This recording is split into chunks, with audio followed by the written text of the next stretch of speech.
Yeah. You mentioned T.I. You guys, the guy who does these pranks where he says, shout out White Dog Mike, man. Nah, I've been following. We built, me and him building. We built the relationship off this. So I've been following this guy for a long time, and I think he's funny, and because he does other stuff besides just that. And by the way, he does look really white. Yeah, but if people don't know he's not. That's what I'm saying. I know he's not, but he looks really like. Even if somebody took it the wrong way. And he tried to explain, like, no, this is what my parents look like. I don't know if he can get that far. So that prank was real. Like, your guys' reaction was, like, real. It wasn't. It looked a little set up, if I'm being honest. What I will be honest with you is, it's way more that happened that day before y'all got to see what y'all see. Okay. We'll leave it at that. Okay. But you would be. I would just say that you would be like top 5 guy I wouldn't prank. I put it like this: it was a lot interesting that day, and that was realized that day. Yeah. So we just leave it at that. Yeah. Man, Yeah. Okay, that's fair. Dolomite, he good people though, man, and I, just. I'm just see because we've been seeing some of these pranksters. Like, I don't know if you saw a couple of weeks ago, some dude got shot at the mall. It's all on. Yeah, it's like, you gotta be careful, man. People ain't playing around these days. Because, like the worst thing, I can tell you now, the worst thing with me would be if I'm with my kids, it ain't nothing nobody gonna be able to tell me. Nothing. You know what I'm saying? Yeah. It's like, so. But I also gave him game too. Like I told him, hey man, like, this ain't the. All ways of going viral ain't good. And this isn't like a sustainable, scalable way to do it. Like, do it and have an audience, and then start doing skits, or then make a Tubi movie, or just start acting. I think Drewski's done like such an incredible job of like. And his ass is funny with the shit that I don't know how he wakes up with the thought process. Bro, because he has the most specific, like, scenarioed videos that you just relate to, and you never. Yeah, I'm saying like, and you're just like, bro, like the one with where he was playing the girls, like who are security guards at the front desk, and he's like chewing gum and like on the phone. Yeah. Dog. Drewski, my homie too, man. He's great. Yeah. But he's like built he's got a sports agency. Like, it's really crazy. It is. Drewski, I just did. I did a skit that just came out with me and Jack Funny. Mm-hmm. Definitely should check Jack Funny out, man. 313, he's super dope. But if you really pay attention, I've been in that world with a lot of comedians already. So I've been doing skits since Vine days. Vine was lit before it was TikTok. Yeah. Did you go to the Comedy Mothership in Austin? That's Joe Rogan's club. His comedy. No.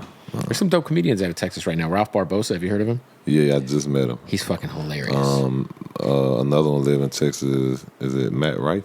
Yeah. Yeah, he's funny. Texas too. Yeah. He's lit. Yeah. I think the last time I was in Austin for comedy was with Dave Chappelle. Oh, that's. So yeah. So I went to Comedy Store once in Hollywood. I go to Comedy Store a lot, but I went one time, and it was one of the times where they were like, hey, everyone needs to check their phone because Chappelle's about to practice all his shit tonight. With you had no idea. So you pay for a $25 ticket to just see, whoever they put on stage, and Dave Chappelle comes out, lights up a cigarette. He did 2 hours. Yeah, he always, he usually ends Trae Day for me with the comedy show. It's amazing. So yeah, that's my brother for real, man. And also, it's big for him that like he uplift me like no other. Like he be proud like a big brother for just the stuff that I do too. You know what I'm saying? And stuff like that give you energy to keep going.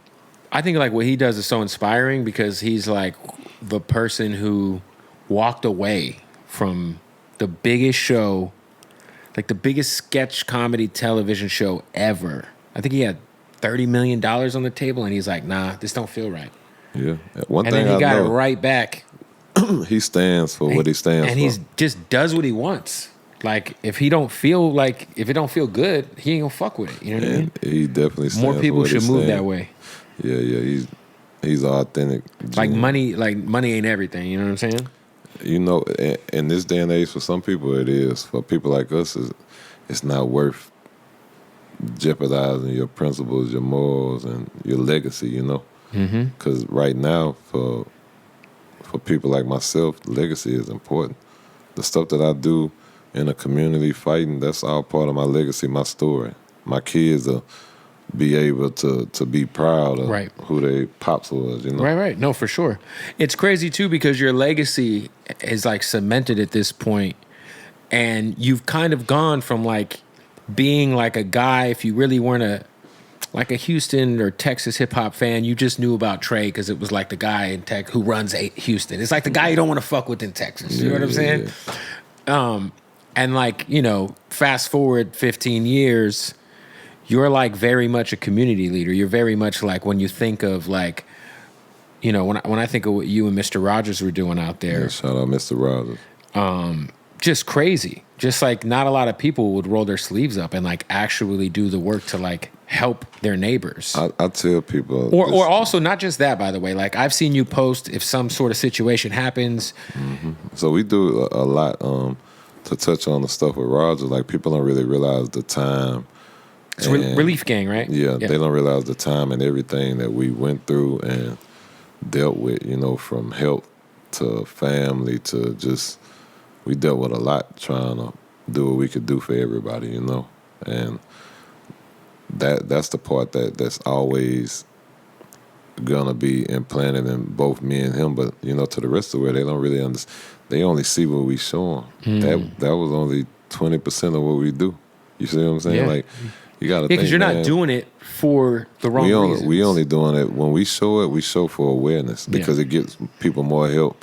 And it also plants seed to show people that they can do things to help people. You know, like everybody think you got to be millionaires to help people, and that ain't the case. Sometimes it don't even take money. It may take the time of just the ear, you know.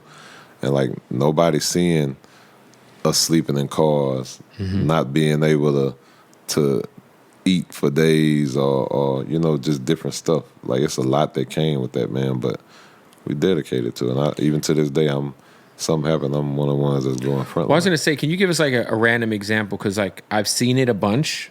Like if there's a situation where something bad happens to somebody, or you know, there's an unfortunate thing, like you'll pull together your resources, you'll post about it. You know, can you give me a situation in which you just helped somebody that? Because I think some people who don't really necessarily follow you, they know about what you guys did in the hurricane, but you guys do stuff all the time for people. Oh man, it's too much to name.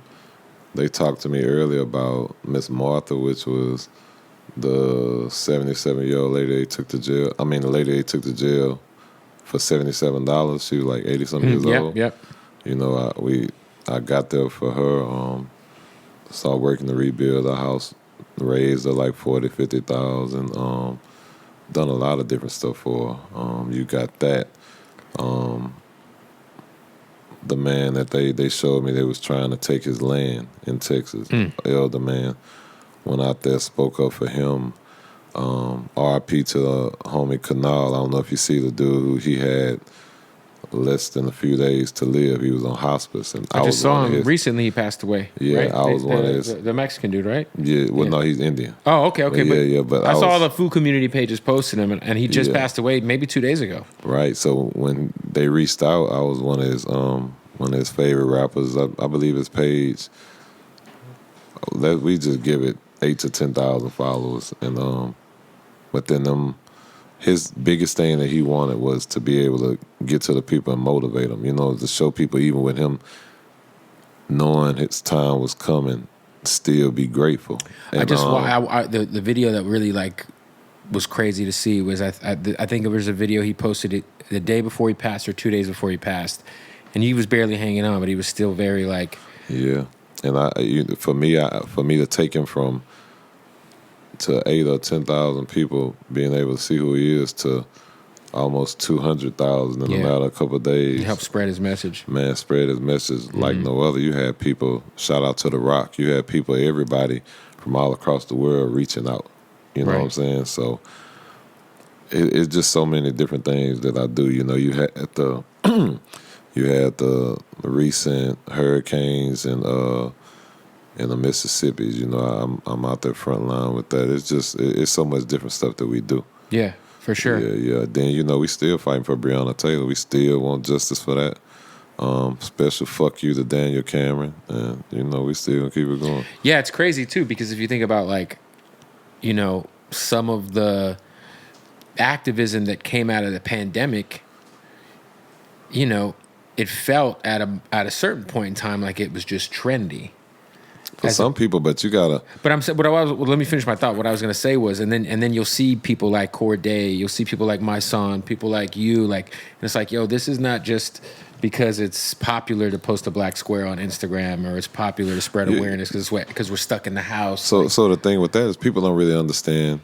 Again, they only know what they see. They don't know our lives are at risk every day. I don't know if you know me, my son, you guys got arrested, Tamika. right? We moved, yeah. I'm gonna get to that too. Yeah. We moved to Kentucky. We were living there. Wow. So imagine being followed by helicopters. You getting random unmarked cars following, being shot at, whether it may be tear gas, different stuff. We've been through a lot, man. Yeah, I'm talking about anything when anything can go. The same man, Daniel Cameron, just for us showing up to his house, had us arrested, tried to give us felonies. But you can't do nothing to the officers that cold-blooded killed Breonna Taylor. Crazy. You see what I'm saying? Yeah. But I tell people when it comes to stuff like that, anytime we leave out the house, shit, it's not guaranteed we coming back. That shit just as serious as the street life when you're dealing with going against crooked officers. The cops are the biggest gang in the and they really. What's crazy is police literally move like a gang. Yeah, but what I will say, I'm a realistic person. I'm not gonna pin it on all of them because even times when we were arrested and stuff like that, you'll have officers pull us aside like, man, I respect what y'all doing. I hate it gotta be this way. Yeah, I would say this, like, obviously most cops are good, but I just mean in terms of like the culture of police, there's unwritten laws that they follow. It is very much... it's so crazy, it'd be funny, right? Like when people talk about the streets and the industry snitching, right? Mm-hmm. Officers feel the same way if you go tell on them. That's what I was going to say. The same way. Like if a cop snitches on another cop, cop's life is hell. Yeah, you outcast. Yep. Yeah, so it's definitely the same shit. It is definitely the same shit. It is crazy.